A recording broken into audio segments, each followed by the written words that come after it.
तो hello friends, आज मैं आ गई हूँ यमी शिबाई जापानीज खोज स्टोरीज के साथ और आज मैं एपिसोड 4, 5 और 6 को एक्सप्लेन करूंगी।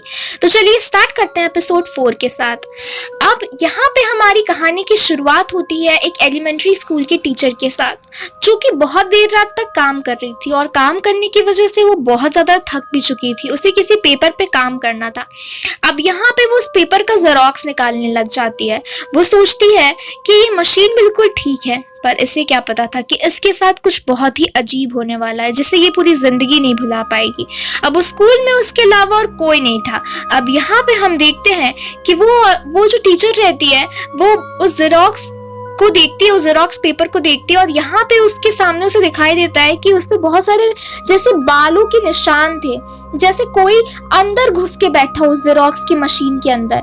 अब यहाँ पे वो जेरोक्स की मशीन अपने आप बहुत जोर जोर से हिलने लग जाती है और वो बहुत ही ज्यादा डर जाती है। तभी वो देखती है कि वो जो पेपर वो जेरोक्स करके निकाल रही थी उसमें बहुत सारे बालों के निशान थे, यानी कि बहुत बहुत बहुत सारे, जैसे कि उस मशीन के अंदर कोई छुप के बैठा हो।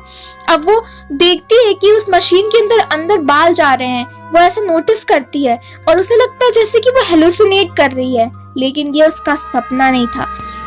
कई बार हम बहुत सारी चीज़ों को इग्नोर कर देते हैं, लेकिन वही चीज़ें हमारे लिए सबसे बड़ा डर बन जाती हैं। तभी हम देखते हैं कि उसके सामने एक लड़की का भूत आ जाता है और इसी के साथ ये एपिसोड ख़त्म होता है। अगले एपिसोड 5 का नाम है द नेक्स्ट फ्लोर। इस कहानी की शुरुआत एक ऐसे आदमी के साथ होती है जो कि बहुत ही ज्यादा अपने आप को चाहता था कि वो अपनी फैमिली से अलग टाइम स्पेंड करे, यानी कि वो अकेला रहना चाहता था। वो अपनी फैमिली को बिल्कुल भी टाइम नहीं देता था और काम के सिलसिले में हमेशा बाहर रहता था। आज उसके बेटे का बर्थडे था और उसकी पत्नी उससे कहती है कि आप आज रुक जाइए, लेकिन वो नहीं मानता। तो उसकी पत्नी गुस्से में आ जाती है और वो कहती है कि आप तुम्हारे पापा के पास तुम्हारे लिए बिल्कुल टाइम नहीं है।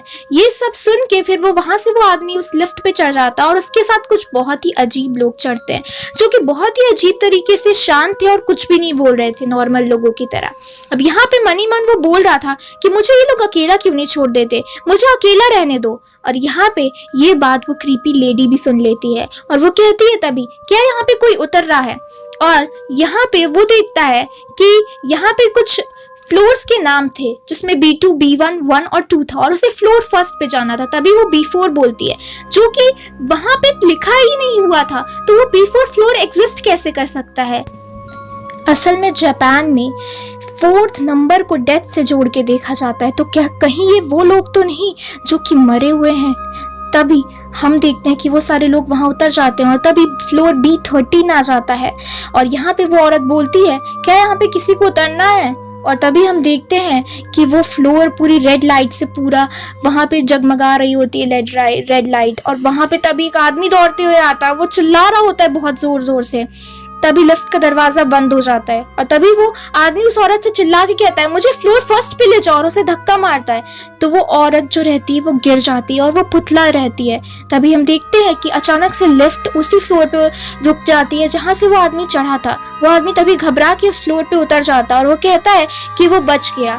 तभी वो देखता है कि अचानक से वहां की सारी लाइटें बंद होने लग जाती हैं और तभी वो पीछे से वो लेडी कहती है अब तुम अपना टाइम अकेले गुजार सकते हो। आपको याद होगा कि कुछ लोग B4 पे उतरे थे। ये मरे हुए लोग थे जो कि B13 फ्लोर पे उतर के मर गए और उन्हें B4 में शिफ्ट कर दिया गया। B13 पे उन्हीं लोगों को उतारा जाता है जो अकेले रहना चाहते हैं। और इसी के साथ ये एपिसोड खत्म होता है।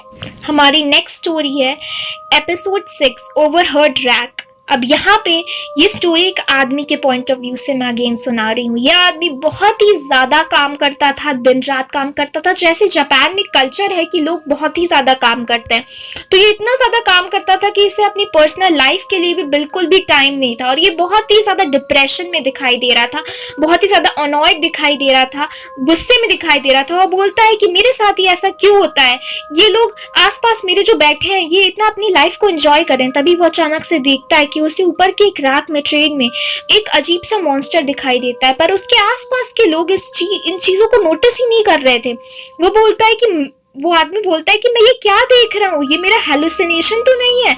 और उसके आसपास के लोग इन सारी चीजों पर ध्यान नहीं दे रहे थे और अपने में मस्त थे। तभी अचानक से ट्रेन अचानक से रुक जाती है और अनाउंसमेंट होती है कि एक आदमी जो है वो एक्सीडेंट हो गया उसका, तो इसीलिए ट्रेन को रोका गया है कुछ टाइम के लिए। और इसीलिए हम ट्रेन की लाइट्स को भी ऑफ कर रहे हैं ताकि हम वर्कर्स की सेफ्टी को मेंटेन कर सकें। तो इसीलिए ट्रेन की लाइट्स अचानक से ऑफ हो जाती है और यहाँ से मोस्ट क्रीपी पार्ट चालू होता है। वो जो मॉन्स्टर रहता है, असल में ये एक ऐसा मॉन्स्टर रहता है जो कि लोगों के डिप्रेशन पे फीड करता है। यानी कि वो आदमी जो कि हमारा मेन कैरेक्टर है, वो इतना ज्यादा डिप्रेशन में है कि वो कुछ नहीं सोच पा रहा है और इसीलिए उसे वो मॉन्स्टर दिखाई दे रहा है और वो मॉन्स्टर भी इस चीज को फील कर पा रहा है। तो इसीलिए वो उसके पास आ जाता है और वो उसे बोलने लग जाता है कि अब मैं तुम्हें फीड करूंगा, तुम्हारे पर तुम्हें खा जाऊंगा और उसके बाद तुम्हें बहुत अच्छा लगेगा। और यहाँ पे वो आदमी इतना ज्यादा डर रहा होता है, उसे पता नहीं चल रहा होता है कि भाई उसके आसपास के लोगों को कुछ फील ही नहीं हो रहा और ये मॉन्स्टर उसके ऊपर चढ़ के बैठा है। ये एपिसोड में तो रिवील नहीं किया गया, लेकिन आखिरकार उस आदमी की डेथ हो जाती है और वो मॉन्स्टर बोलता है अब तुम्हें बहुत अच्छा लगेगा और इसी के साथ ये एपिसोड खत्म हो जाता है। तो आपको मेरा एक्सप्लेनेशन कैसा लगा मुझे कमेंट सेक्शन में बताना मत भूलिएगा and don't forget to like, share and subscribe my channel. Thank you for watching.